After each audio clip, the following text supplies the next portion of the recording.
Heliotrope began to drool, and the function of tones that lit the wall.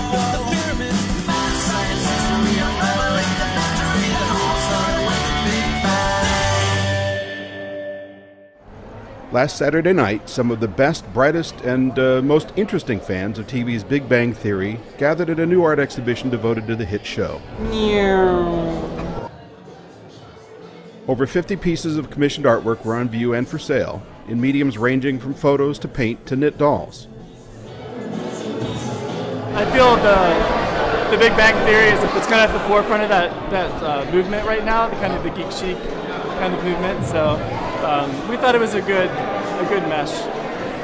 One of the curators, Jessica, had seen my work online, and she thought that my work would translate really well into this show. So I was happy to do it.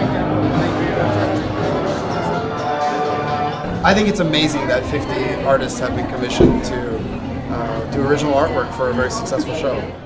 Successful indeed, as the show currently occupies a top slot in its 7th season, and is clearly popular enough to warrant its own top-notch art show. On Facebook, it just happened to pop up in my feed, and so I called my friend. I said, we have to go to this because we've been watching Big Bang Theory forever, and I'm a big science comic book nerd, science sci-fi nerd, and I love art, so the fact to be able to see the art gallery and different people's contributions was really appealing. So I said, hey, got a Saturday night, let's come down and check it out. I'm one of those people who kind of takes what you see and applies it to her own life, and that's how I end up doing it. It just interweaves, and it just makes everything that doesn't make sense to me make sense. I mean, I know it's a little weird, but that's how I see it. I can sympathize with half the characters on it because I was a teenage geek and a geek in my 20s, and I'm kind of still a geek. I was shocked at the range of prices that they're selling at, but really cool stuff. There's one over there that looks like a Beatles shot, because I thought that was really interesting.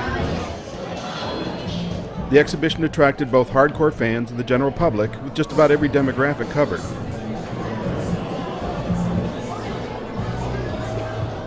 The two different worlds, street smart, book smart, the relationships and the difference of the characters themselves, I personally just find that really fascinating. Interpret in my own little way.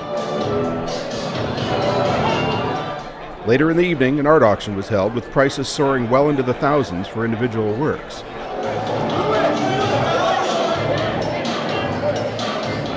So it was on invite. We went through and we invited about 50 artists total from around the world. We got Philippines, Japan, and United Kingdom, local as well, Los Angeles, and all across the states. So just to kind of get all walks of life, all perspectives. She likes to dress up. She's got a Thor fixation. Should there be a female Thor? Absolutely. Three's Company for sort of nerds, and that felt right to me. Truly a top-drawer event. Bazinga! This is Rod Powell for Spacetime.